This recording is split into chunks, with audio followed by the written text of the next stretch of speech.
Oke, kepada semuanya selamat malam. Terima kasih. Pada kali ini saya Intan Maria dari Ruang Pulih Mahadaya mengundang Mas Adi Prayuda yang sekitar beberapa tahun yang lalu kita membuat buku tentang inner child, luka performa bahagia. Jadi kita mengenali luka-luka kita dan ketika kita mengenali dari semua konstruksi pikiran dan emosi itu, kita mengerti bahwa kita mempunyai potensi yang sebetulnya tidak terbatas yang belum kita kenali. Dan ketika kita benar-benar melihat, mendekap, atau bersama dengan semua yang kita bisa kenali sebagai inner child, yang sesungguhnya bahagia, kita mendapat sebuah kemudahan di dalam kehidupan.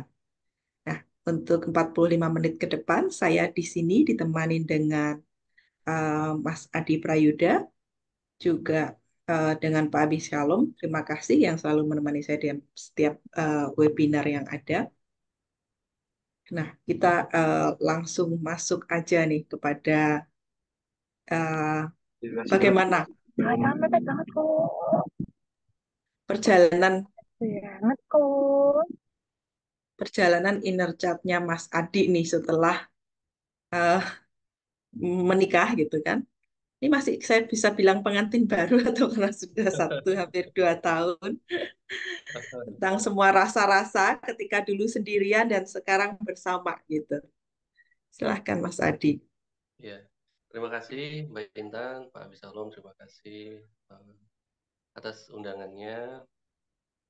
Saya senang sekali ya karena sudah cukup lama tidak berjumpa secara online dengan Mbak Intan dan Pak Abisalom.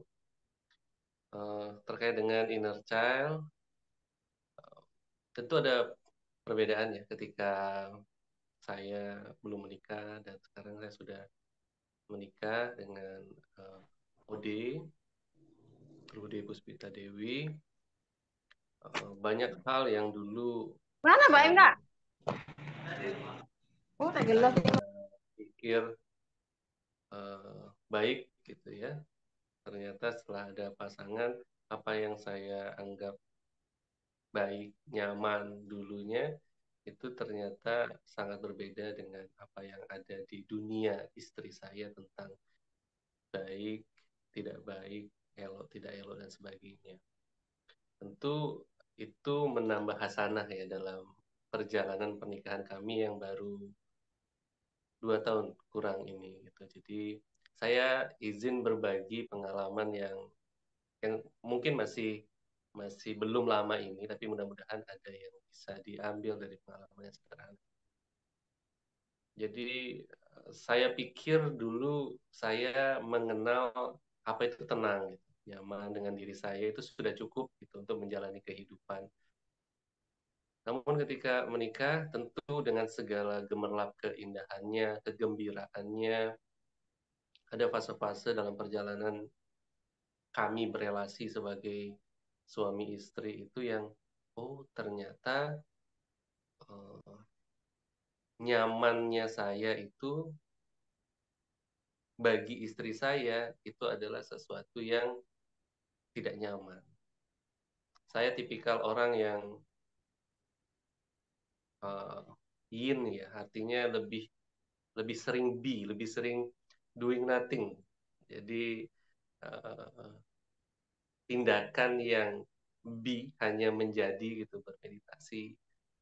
Di dunia istri saya itu adalah tidak produktif. Istri saya adalah seorang dokter gigi yang aktivitas bekerjanya juga cukup tinggi intensitasnya. Sehingga berelasi dengan orang yang sangat mengedepankan istirahat, terutama mental, itu tentu butuh penyesuaian. Bekerja tentu saya juga lakukan. Tapi bekerja yang sebanyak istri saya lakukan itu memang hanya istri saya yang mampu melakukan. Saya ada tipikal orang yang ya bekerja, ada waktunya, kemudian harus punya kualitas istirahat yang setara dengan kualitas bekerja. Jadi hal-hal demikianlah yang yang kadangkala itu bersinggungan. Lalu apakah saya diam saja memaksakan bahwa ini ya baik bagi saya dan ini adalah baik bagi istri saya. Dalam relasi kalau kita bertahan di baik buruknya diri kita, tentu perjalanan akan begitu berat. Sejauh yang saya alami dengan OD, perjalanan bukan berarti tanpa konflik. Tentu ada konfliknya, tentu ada marah-marahnya, ngomel-ngomelnya, berat hatinya, dan lain sebagainya. Tapi setelah itu apa yang harus kita lakukan?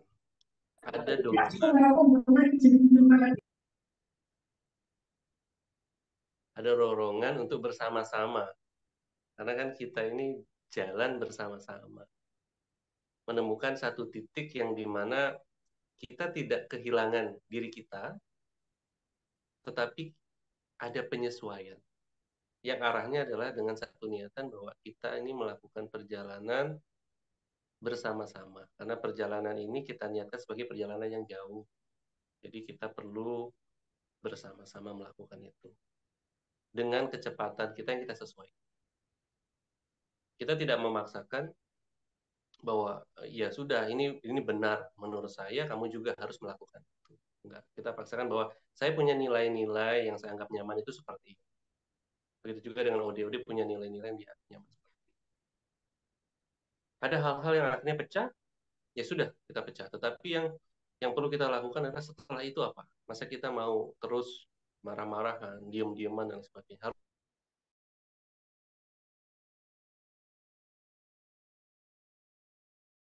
Tetapi dengan cara yang berbeda. Yang itu mungkin agak mengusik kenyamanan pribadi. Jadi hal-hal yang demikianlah yang membuat satu sama lain saling merenung gitu. Kenapa sih sesuatu ini dianggap nyaman? Kenapa sesuatu ini dianggap tidak nyaman? Itu sangat tergantung pada bagaimana pola-pola kita menjalani kehidupan di masa lalu, pola pengasuhan yang kita dapatkan di masa lalu. Itu yang terus kita bawa, yang terus kita cengkeram. Nah, dalam relasi ini kalau cengkeramannya terlalu kencang, ya rentan sekali bergesekan dengan cengkeraman pasangan kita. Mungkin itu dulu pengantarnya Mbak Intan yang bisa saya bagi di Yes. awal. Oke, terima kasih Mas Adi. Menarik sekali untuk membuka tentang suka dukanya menikah gitu. Jadi bagi yang belum menikah di sini gitu ya, pasti ada sukanya juga ada dukanya juga gitu. Jadi berikan ruang saat ini untuk mengenal gitu ya tentang eh, segala sesuatu pasti ada dua sisi gitu yang kita bisa mainkan atau dua sisi yang bisa kita lihat. Mungkin kalau bahasanya Mas Adi tadi adalah merenung gitu. Nah, eh, kita belum sempat berkenalan yang istilahnya tak kenal maka tak sayang. Jadi saya berkenalan dengan Mas Adi ketika saya membaca bukunya Bahagia Dalam Jeda. Dan di situ saya mengenali apa artinya jeda gitu. Oh, ternyata bagi saya mungkin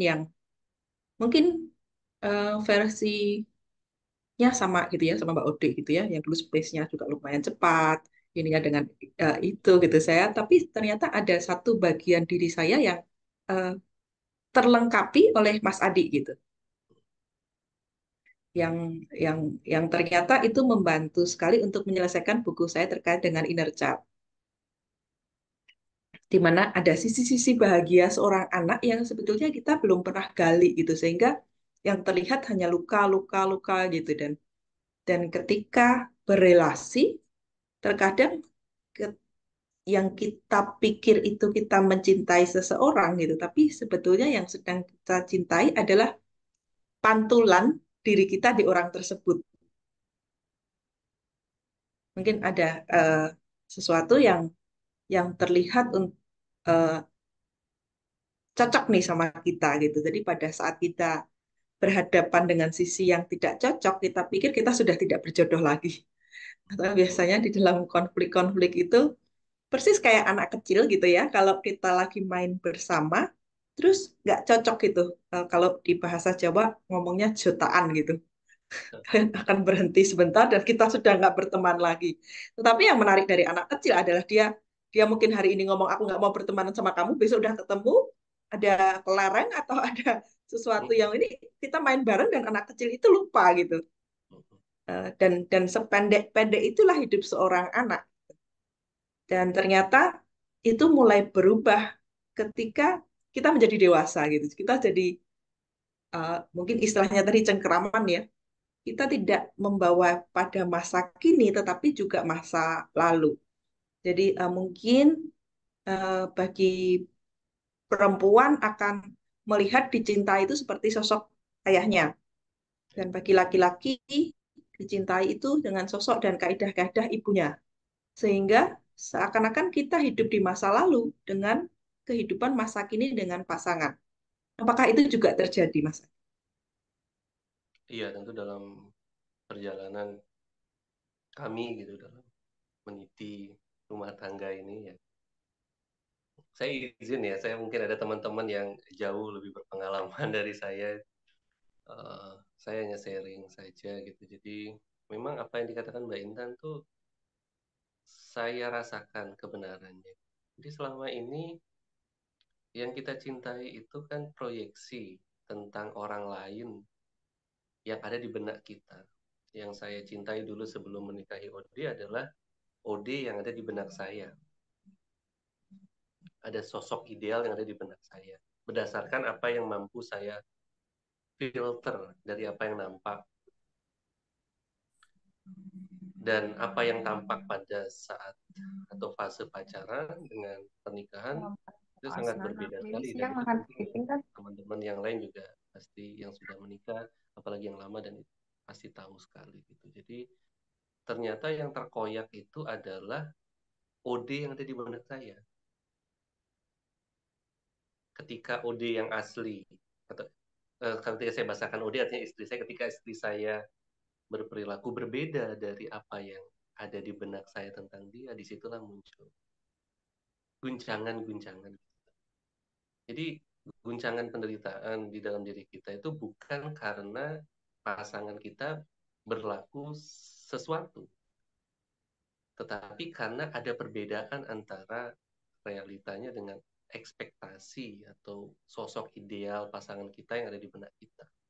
Seandainya sosok ideal ini tidak begitu kuat kita cengkeram dan hanya memandang kepada pasangan kita, mungkin akan sedikit guncangannya. Karena pandangan kita ya melihat pasangan kita seapa adanya, tanpa punya pembanding ideal. Bisa jadi bahkan yang kita bandingkan dengan pasangan kita justru bukan sosok pasangan kita sendiri, tetapi bisa jadi orang lain yang kita masukkan.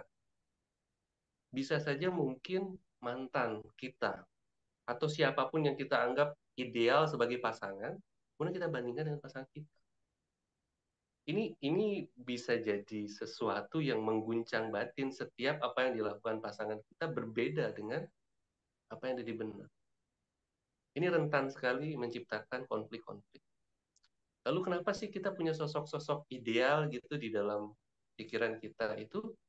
Tentu ada kaitannya dengan bagaimana kita menjalani kehidupan dari masa lalu sampai sekarang, atau bagaimana kita berinteraksi dengan orang-orang yang mengasuh kita atau mendidik kita.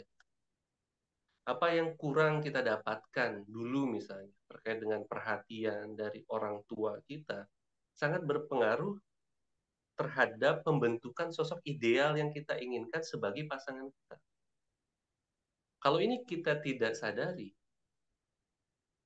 kita akan rentan menderita, akan rentan bergejolak batinnya, karena kita nggak melihat pasangan kita seapa adanya pasangan itu. Kita selalu membandingkan dengan sesuatu yang ada di benak kita. Kita lebih mencintai sosok yang ada di pikiran kita dibandingkan akhirnya pasangan kita. Selama sosok ini masih begitu kuatnya, selama itulah kita menderita. Setiap kali pasangan kita melakukan sesuatu yang sangat berbeda dari apa yang kita harapkan dari sosok ideal itu. Orang-orang yang tidak pernah merasakan dilayani di masa kecilnya, di pengasuhannya, gitu, akan menuntut secara tidak sadar pasangannya memenuhi ekspektasi dilayani itu tadi. Kalau pasangannya tipikal orang yang senang melayani, mungkin cocok. Tapi kalau bukan, setiap tindakan yang dianggap tidak melayani akan menciptakan penderitaan. Padahal bagi orang lain itu adalah hal yang biasa-biasa saja. Tapi karena ada dorongan yang ingin sekali dilayani, kan ada bahasa cinta orang tuh yang dominannya tuh adalah ingin dilayani itu ada. Nah kebetulan kalau saya mengamati dari OD, dari istri saya, kebutuhan untuk dilayani lebih dominan dibandingkan misalnya diberikan sesuatu hadiah atau apapun. Walaupun kalaupun dikasih hadiah, dia akan sangat senang sekali. Tetapi sejauh apa yang saya jalani gitu bersama istri saya, oh dia adalah tipikal orang yang senang sekali dilayani. Jadi saya pun berusaha memahami bahasa itu. Dan untuk memahami bahasa itu, bahasa cinta itu, tentu mengalami pergolakan-pergolakan ya, penyesuaian, gesekan-gesekan. Sampai akhirnya saya mulai, oh sepertinya lebih dominan di aspek ini. Saya tipikal orang yang senang menulis. Saya sama Mbak Intan menulis buku Luka Performa Bahagia menggunakan kalimat-kalimat yang mungkin meditatif, belum lagi quote-quote dan lain-lain. Saya juga menulis beberapa buku yang lebih banyak juga ada quote-nya. Dan quote-quote seperti itu bagi saya, bahkan di feed Instagram saya lebih banyak quote daripada foto. Artinya kata-kata itu bagi saya memegang peranan penting dalam bagaimana saya mengapresiasi sesuatu. Namun istri saya ternyata tidak mampu menangkap sesuatu itu dari hanya quote gitu. Jadi kalau saya kasih puji, kata-kata indah, kata-kata puitis, istri saya itu lebih tidak paham, tidak nyantol. Padahal itu maksud saya adalah mengantarkan cinta dengan bahasa itu. Ternyata ada bahasa lain yang lebih mudah dia pahami. Misalnya sesederhana mengambilkan dia air ketika dia belum istirahat atau mau tidur gitu. Itu jauh lebih powerful. Artinya kemampuan kita memahami bahasa cinta pasangan kita itu sangat mendukung dan tidak perlu kita paksakan untuk berubah karena memang itu sudah berlangsung cukup lama. Kalaupun nanti berubah, orang akan berubah cenderung karena dirinya diterima, bukan karena kita diubah, bukan karena kita mengubahnya. Jadi memahami luka seseorang, memahami pola-pola tertentu seseorang sangat menentukan bagaimana kita berelasi secara komunikasi gitu dengan pasangan kita. Ya mungkin kita tidak perlu memahami seluruh luka batinnya, seluruh traumanya. Cukup ada hal-hal spesifik yang akhirnya kita sadar, oh cara berkomunikasi ini tidak efektif. Bukan berarti buruk. Ini mungkin work bagi orang lain, tapi bukan pasangan kita. Sehingga ada penyesuaian di situ. Dari proses memahami itu kita mulai meluruhkan ego kita gitu. Ya nggak bisa dong. Saya ini suami, saya yang harus dilayani. Kadang-kadang kan ego laki-laki itu ada seperti itu. Tetapi kalau kita berpegang pada ego yang seperti itu, sedangkan bahasa cinta pasangan kita adalah pelayanan, akan sulit sekali nyambungnya nanti. Mungkin itu. Jadi bagaimana pola pengasuhan, inner child, anak kecil yang di dalam diri kita yang ingin dilayani itu terus menjadi satu sistem komunikasi kita dengan pasangan kita. Jadi mengenal itu kita akan punya satu bentuk komunikasi yang lebih berdampak dalam menjalin satu kualitas. Itu yang saya alami. Tetapi dengan apa yang saya sebutkan tadi, bukan berarti saya tidak pernah berantem ya, nggak pernah saling ribut dengan orang. Ada waktu di mana kami akhirnya bersih tegang. Tetapi setidaknya setelah itu kami mencoba lagi untuk menjadi pribadi yang lebih menyadari ego masing-masing dan melangkah bersama lagi. Sejauh ini itu yang terjadi dalam kehidupan kami. Mungkin itu Mbak Intan. Iya, ini Mbak Udenya juga mendengarkan atau biasanya kadang-kadang dia muncul di Zoom gitu kan? Oh gitu ya. Atau Kebetulan saya dengarkan karena kalau jam segini biasanya sudah mulai berkurang pasiennya, nah, kayaknya sudah mulai selesai jadi nih, sudah mulai begitu selesai. banyak diomongin atau dia berdenging-denging gitu. Ini kalau ini direkam di YouTube, kalau nggak direkam ya mungkin saya minta rekamannya biar saya kirim ke Ode ya. Direkam nanti kita taruh di YouTube ya. Tapi Ya, tadi saya sudah bilang nanti saya ngobrol sama Mbak Intan. Maaf. oke. Ya, saya ingin eh, mulai gitu ya, buat teman-teman di sini semua gitu. Eh, Seberapa kita sebetulnya menyadari tentang luka-luka batin kita gitu. Yang kita pikir pasangan kita itu yang menyakiti kita gitu.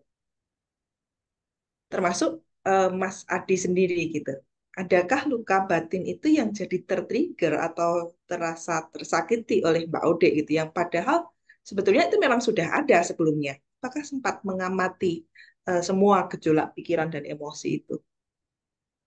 Iya, Mbak Intan, saya utamanya gitu kalau ada satu kalimatnya Ode yang bagi saya seperti instruksi gitu, seperti memerintah tanpa kata tolong, anggaplah begitu. Entah dia Mhm. memang lupa atau terburu-buru sehingga lupa mengucapkan kata tolong sebelum kalimat perintah, itu kadang-kadang saya seperti ada gejolak di batin saya, seperti ada yang penolakan atau penderitaan itu. Jadi memang saya amati, saya itu uh, secara personal, secara identity tidak terlalu suka diperintah. Kamu harus begini, itu saya nggak tahu. Jadi ketika Ode menggunakan kalimat perintah, seringkali itu mulai ada penderitaan di dalam diri saya. Dan itu terus saya amati, oh iya, sedang bergejolak, sedang nggak suka dengan perintah, dengan kalimat perintah. Itu yang paling dominan gitu saya rasakan dari bagaimana kita berkomunikasi sehari-hari.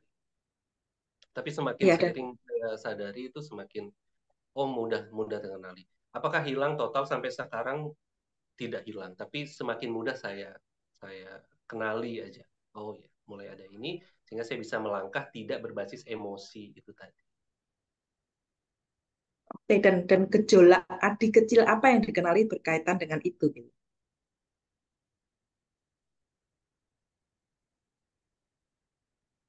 Oh, ketika kecil memang orang tua saya khususnya ibu memang sering sekali menggunakan kalimat perintah, ya, kalimat perintah, membentak, menyuruh saya begini-begini. Ya, hasilnya saya menjadi tipikal orang yang disiplin, belajar, disiplin tepat waktu, tidur siang juga tepat waktu. Namun ada perasaan di mana saya sebenarnya nggak suka dibentak, nggak suka diperintah. Artinya kenyamanan saya terganggu.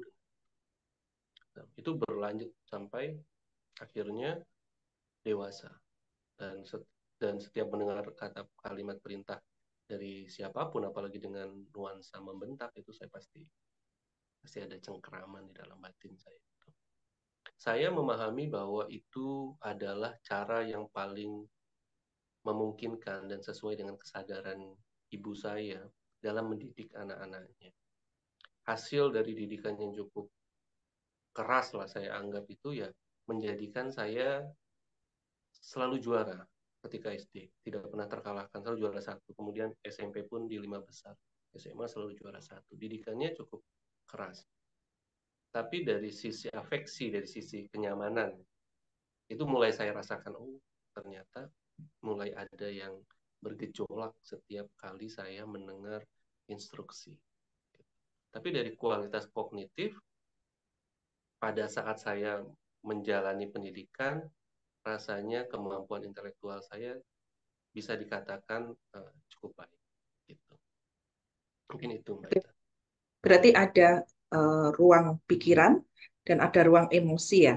Mungkin Ya, ruang pikiran ini diwadahi untuk terus dikembangkan, sementara ruang emosinya mau nggak mau, begitu mama memberikan instruksi, mau gitu. Jadi ada iya, suatu, apakah saya bisa dibilang bahwa ada adik kecil yang menjerit bahwa udah jangan perintah saya lagi, stop gitu. iya. Atau apa yang sebetulnya ingin dikatakan oleh adik kecil ini kalau kita mau mengamati?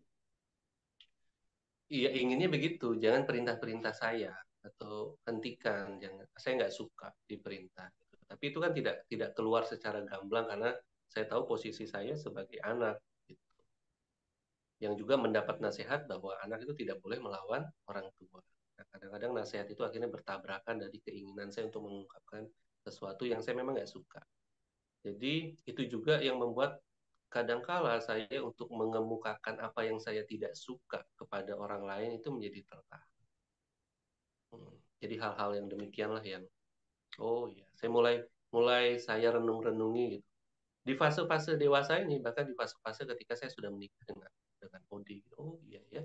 Jadi pernikahan saya dengan OD dengan begitu banyak hal-hal indahnya tentu. Kalau hal-hal indah rasanya tidak perlu saya ceritakan karena setiap orang mudah sekali menerima hal indah. Tetapi bagaimana kita belajar dari berbagai konflik atau berbagai perselisihan yang terjadi dengan pasangan kita.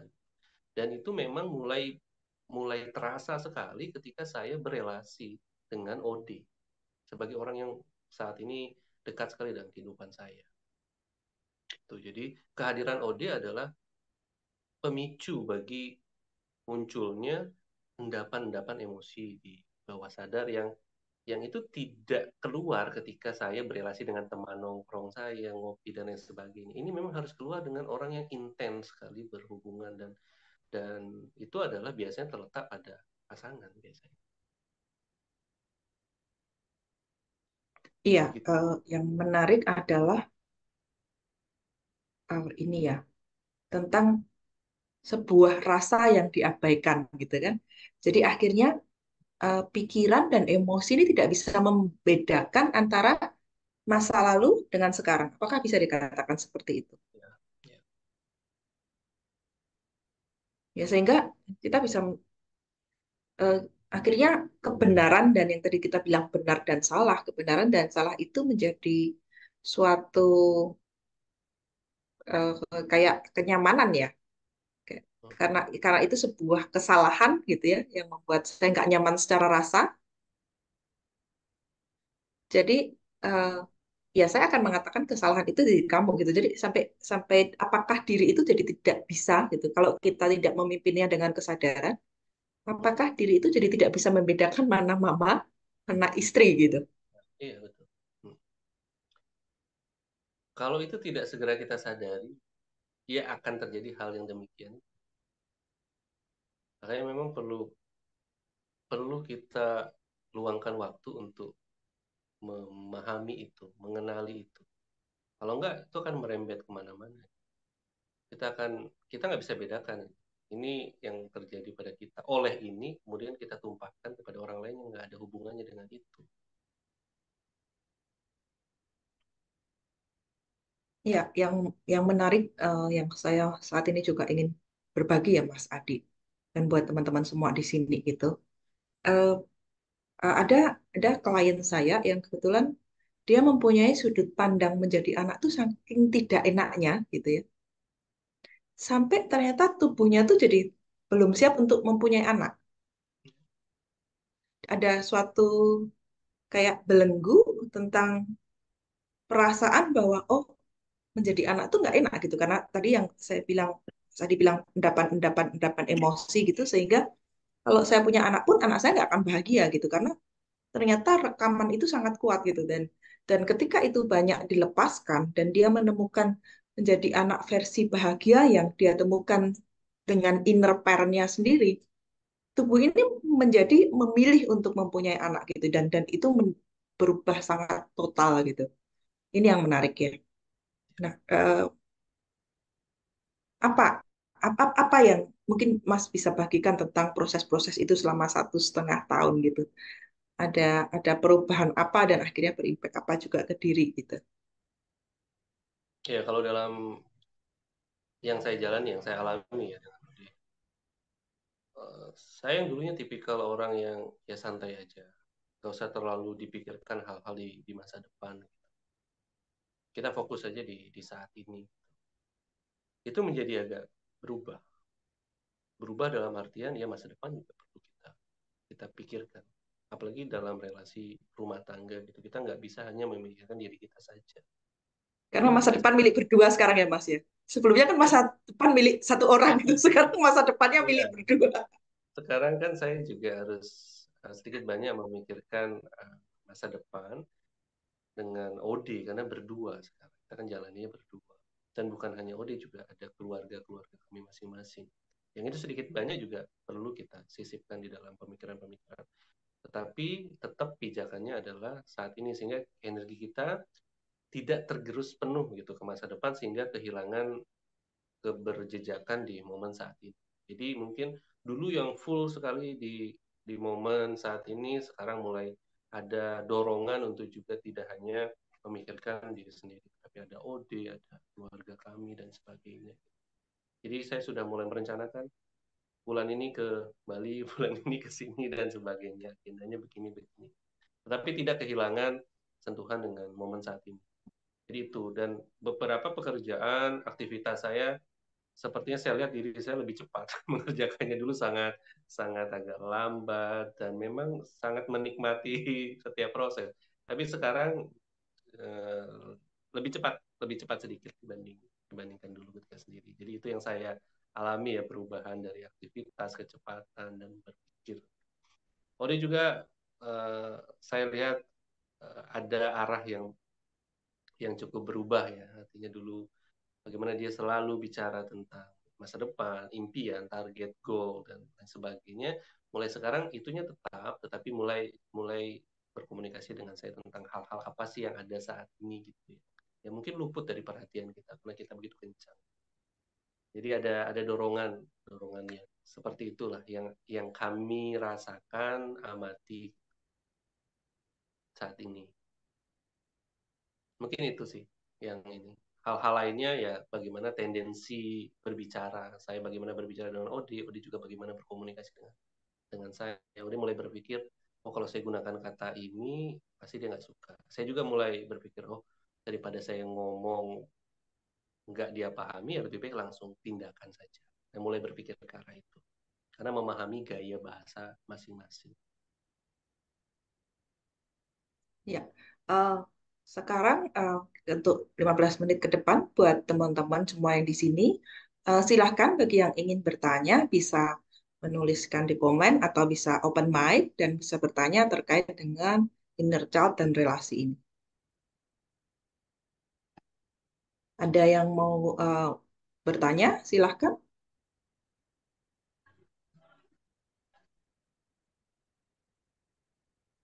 Atau mungkin Pak Apisalo mau menambahkan atau mungkin bertanya atau sharing dan sebagainya, silahkan. Kayaknya menambahkan kalau Pak. Ya, ya selamat malam semua, Mas Adi, Bu Intan juga.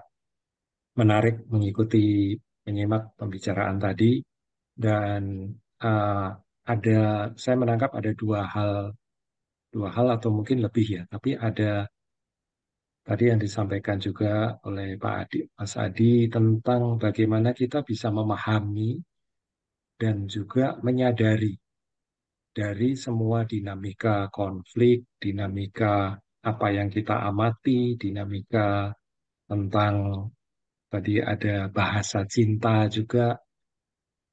Di belakang itu, di balik layar itu tentu kita perlu untuk memahami. Dan untuk bisa memahami, tentu kita perlu menyadari sesuatu. Bagaimana sih ya sebenarnya eh, kita bisa supaya bisa lebih menyadari.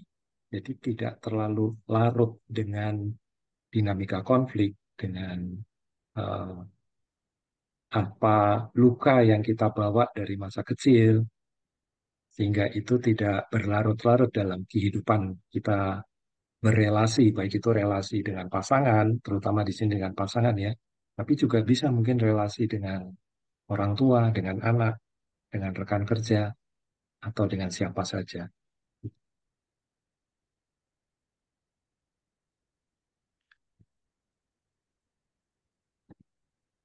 Mungkin eh, Mas Adi bisa, bagaimana kita bisa lebih aware ya, Mas Adi bisa lebih memahami itu. Bisa lebih cepat menyadari ya. Kadang-kadang mungkin Ya, sadarnya menyadari kadang itu itu kalau belum. sudah kepentok-pentok gitu. Kalau sudah eh, syukur kalau nggak pakai piring terbang dan sebagainya. Tapi biasanya kalau sudah Kan sampai sudah nangis-nangis, sudah piring kalau sudah terbang gitu sampai ya. Sampai ya piring terbang Mas ini juga kadang belum nyadari gitu. Selamat malam Mbak Intan, Iya, Mas Adi, silakan. Pak Abi. Selamat Mau Iya, izin malam, bertanya. iya, silakan silakan. Bunda Ini Kanaya. ini dari Jogja saya Mbak. Iya, Mau silakan. mau apa ya Mbak? Sebenarnya bukan bermaksud curhat, mau sharing sama minta sarannya gini. Mungkin benar yang dikatakan Pak Abi ya. Kalau baru sudah kepentok-pentok baru sadar gitu ya Mbak. Jadi saya dulu masa kecilnya itu penuh dengan pukulan dengan ayah saya.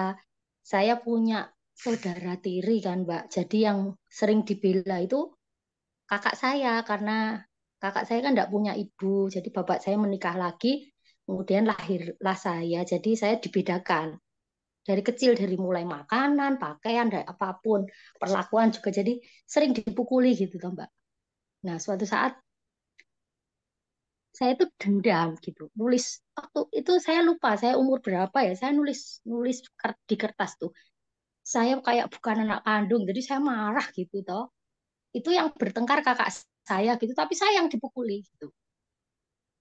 Nah, kemudian saya nulis di situ, saya penuh kemarahan.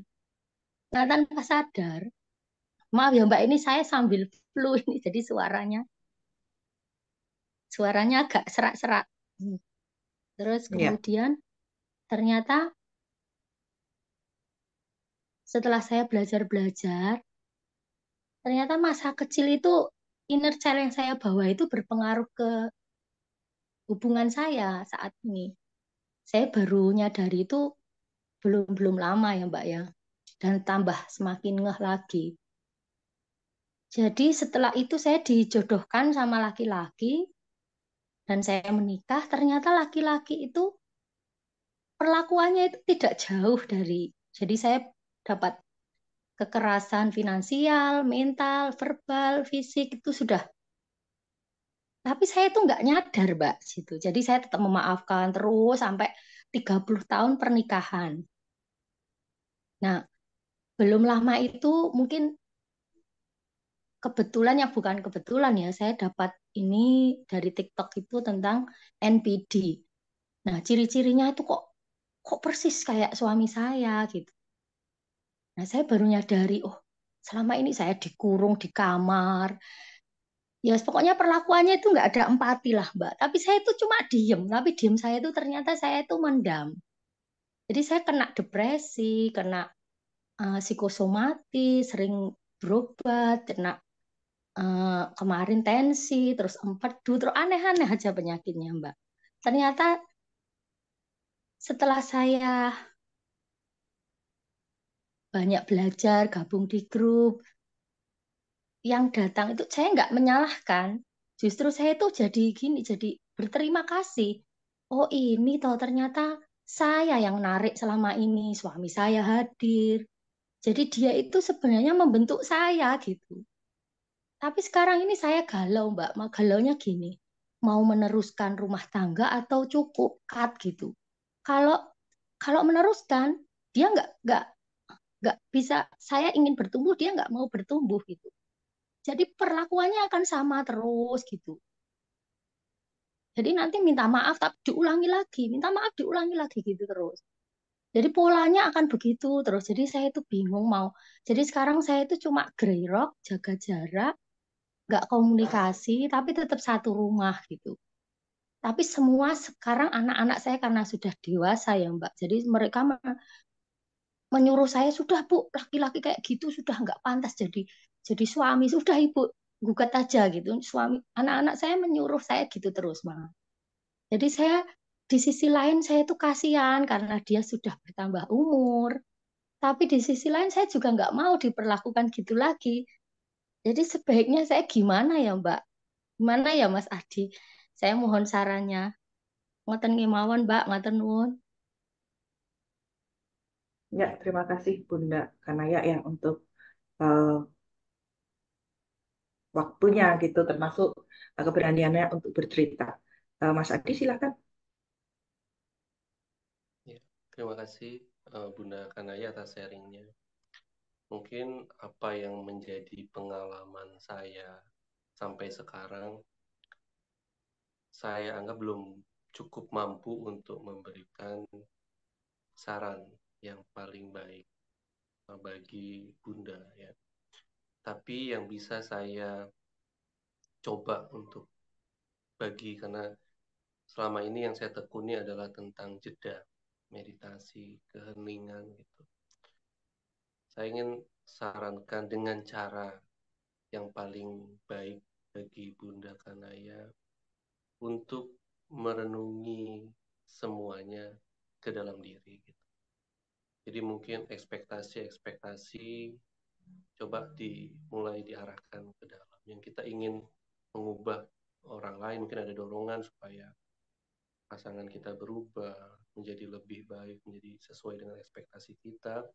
Coba pelan-pelan kita bawa ke dalam diri kita untuk mengamati apa sebenarnya yang masih ada sehingga pasangan kita itu muncul. Kita ketemu siapapun dalam hidup kita itu karena memang benihnya ada di dalam diri kita. Kalau kita ketemu sama orang marah-marah dan orang marah-marah ini ternyata dominan ada di dalam hidup kita, ada indikasi bahwa marah-marah itu, kemarahan itu ada di dalam diri kita. Mari kita menemui mungkin pasangan Bunda Kanaya saat ini sebagai bagian dari yang ada di dalam. Jadi kalau kita ketemunya dominan sama aspek emosi seseorang apa dalam hidup, berarti itu yang ada juga di dalam diri kita dan kita mulai merenungi itu. Memang nggak kelihatan. Mungkin saja aspek itu adalah aspek yang kita tahan, sehingga muncul ke dalam kehidupan kita melalui orang lain yang itu bisa saja pasangan kita, anak-anak kita, dan sebagainya. Mulai melihat itu sebagai bagian dari perjalanan untuk jeda. Kegalauan dan apa-apa, ya kita itu pun sadari juga, tetapi mulai melihat goncangan-goncangan di dalam konflik-konflik, di dalam emosi apa yang masih dominan ada, kemarahan, ketidakterimaan atas perlakuan orang tua dulu, mulai dari memaafkan, mulai dari minta maaf di aspek itu, memaafkan. Kadang-kadang kan kita maaf, tapi hati kita tuh masih belum. Jadi ada momen di mana sekarang mari kita gunakan untuk merenungi semua gejolak batin kita dan mulai membereskan itu dengan minta maaf dan lain sebagainya dan memaafkan. Kalau kita tidak mampu, kita berserah kepada Tuhan. Saya tidak mampu, sehingga saya serahkan kepada kemahakuasaan Engkau untuk menampung semua gejolak batin yang saya tidak mampu hadapi, yang tidak mungkin saya tampung sendiri. Mohon petunjuk dan lain sebagainya. Itu bisa dengan cara ketuhanan, bisa juga dengan jalan kesadaran. Nanti keputusan apapun yang diambil, basisnya adalah basis kesadaran. Bukan karena saya sudah jengkel, saya sudah itu. Kalau itu basisnya masih kemarahan. Pastikan nanti mungkin ada marahnya sedikit, tetapi kesadarannya lebih dominan. Saya memang memutuskan ini, entah itu melanjutkan atau mengakhiri ini, karena ini yang paling baik bagi kehidupan saya. Karena ini dorongan kebahagiaan, bukan dorongan bahwa saya benar dan kamu salah. Jadi mungkin menemui aspek itu dulu sebelum nanti memutuskan. Kegalauan karena Bunda Kanaya ada di dimensi pikiran. Tapi kesadaran selalu tahu apa yang terbaik, sehingga bersandar pada kesadaran atau berserah kepada Tuhan atas ketidakmampuan kita mengelola emosi atau ketidakmampuan kita memaafkan siapapun dalam kehidupan masa lalu kita yang berdampak pada bagaimana kita berelasi dengan emosi kita, berelasi dengan pasangan kita yang sudah 30 tahun hadir bersama kita. Mungkin itu yang bisa saya bagi, Pak Intan. Iya, kabar baiknya adalah semua itu sudah berlalu. Termasuk uh, si kecil itu bisa bertumbuh. Kayak tadi kita berbicara tentang adik kecil gitu.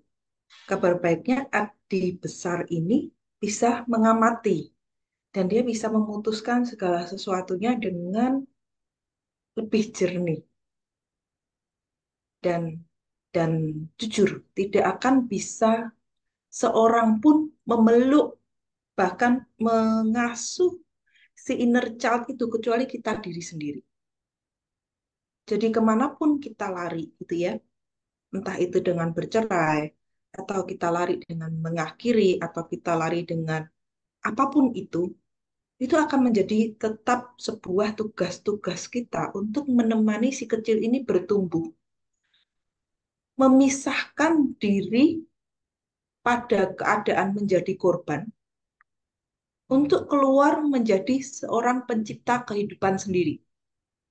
Itu yang membedakan antara, mungkin kalau kita bisa bilang bahwa tua itu pasti, dewasa itu pilihan. Karena ada luka-luka kembali di pasangan yang sebetulnya kita pun terpanggil, dan bagaimana jika itu sebuah potensi power yang belum kelihatan, yang sebetulnya kita bisa mengasuh. Tapi seberapa banyak kita mengambil kesadaran untuk mengasuh diri kita sendiri, inner parent kita, mengenali inner parent kita, untuk inner child kita, yang nanti ketika isi inner child ini sudah bertumbuh menjadi seorang dewasa, parent, dan kita akan berbicara pada semua diagnosa terkait narsistik dan sebagainya adalah kebutuhan masa kecil dari suami yang tidak dipenuhi. Dan itu sangat-sangat uh, kita kupas ya, Mas Adi ya, di buku kita, di Luka Performa Bahagia. Itu bisa menghubungi Mas Adi atau bisa kontak ke saya, di mana kita akan belajar untuk mengamati melalui gambar-gambar. Ketika kita menyelesaikan di bagian kita gitu, nanti itu akan menjadi lebih jernih untuk kita memutuskan. Oh, oke, saya mau tidak mau lagi, tapi kita sudah selesai dulu dengan diri kita gitu, bukan bukan kita menjadi korban dari kehidupan itu sehingga kita akan menarik orang yang mirip. Itu yang saya eh, jadi mengeluarkan sebuah kata-kata tentang inner child yang bertumbuh. Itu yang saya ingin kupas juga di Mas Adi ketika menikah. Ada bagian yang bertumbuhkah kan? Itu yang akhirnya jadi saya ingin mengupas karena eh, Ganti jujur dulu Jumat. eh, Rekemis. saya mute. Jujur, sesi tentang inner child ini ketika saya minta ke Mas Adi itu sebetulnya eh, satu topik yang saya sama Pak Abi sempat ngomong nih tentang konflik pernikahan dan sebagainya, dan judul yang muncul ini ya, kalau saya boleh share dulu ya, dan judul yang muncul di situ adalah sebetulnya ini adalah gambar awalnya gitu, memilih hidup atau mati perlahan dalam relasi pernikahan. Ini pertama kali yang muncul gitu, tapi dan saya sempat bertanya sama Mas Adi, Mbak, pernikahan saya itu baru 1,5 tahun, baru hampir 2 tahun. Kayaknya saya nggak akan menguasai topik ini gitu. Tetapi sebetulnya apa yang sedang kita bicarakan, termasuk Mas Adi barusan sampaikan ya, ada sebuah jeda ya untuk memilih bertumbuh gitu. Seberapa kita memilih bertumbuh, seberapa kita uh, menyadari dan akhirnya memahami. Mungkin pertanyaan Pak Abi jadi muncul lagi nih Mas Adi. Bagaimana kita menyadari, lebih menyadari lagi sehingga kita memahami semua dinamika itu. Ya. Bahasa ego adalah aku benar, kamu salah. Salah bagi ego itu kematian. Jadi ego nggak bisa salah. Jadi memahami kebijaksanaan artinya memahami melampaui benar salahnya ego, benar salahnya persona. Kalau keputusan kita berbasis ego, artinya berbasis aku benar, kamu salah. Kalau berbasis kesadaran, tidak berbasis benar salah. Jadi memang itu yang paling tepat yang perlu kita ambil sebagai langkah, sebagai dorongan untuk saya menjalani hidup secara bahagia. Bahagia itu kan tidak melulu tentang saya benar, kamu salah. Bahkan tidak apa-apa, saya salah, kamu benar. Jadi bukan mengalah yang pasif juga. Sehingga menyadari ini latihannya dalam durasi yang singkat-singkat saja. Kita nggak bisa langsung ketemu sama kesadaran. Yang nanti menghadang kita adalah ego kita. Seluruh ego-ego kita. trauma-trauma kita. Semua dorongan yang tidak pernah terlampiaskan. Menyalahkan ini dan menyalahkan itu. Kita akan ketemu itu dulu. Kalau itunya dilewati, kita akan ketemu sama aspek yang lebih halus dari ego kita.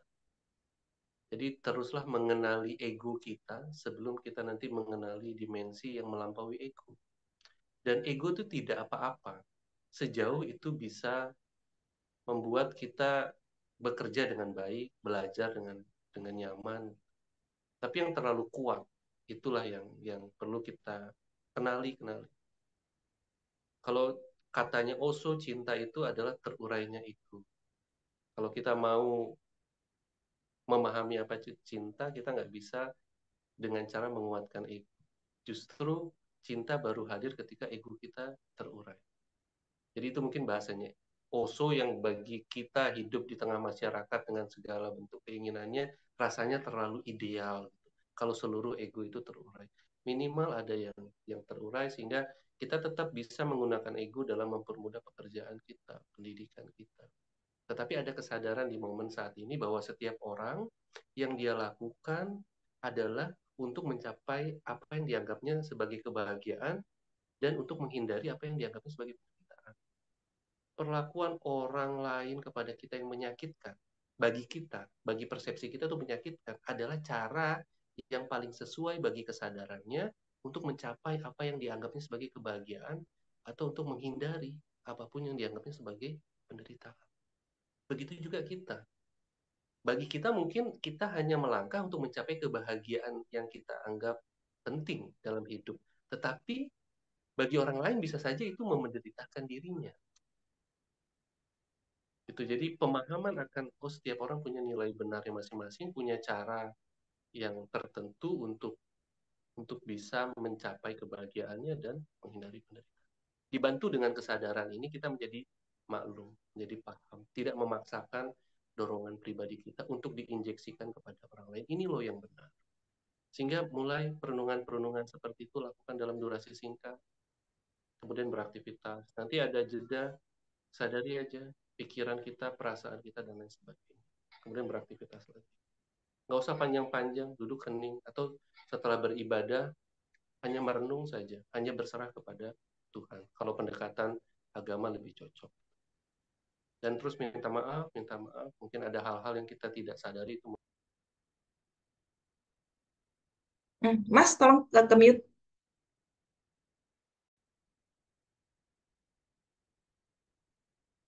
Mas Adi, ininya ke mute, jadi nggak mendengarkan.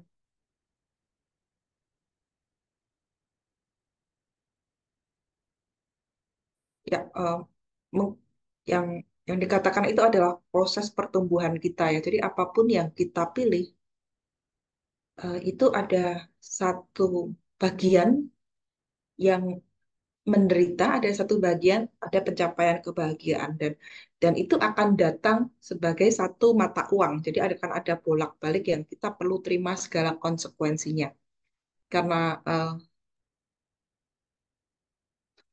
pertumbuhan itu menjadi suatu proses. Mas Adi, masih bersamakah?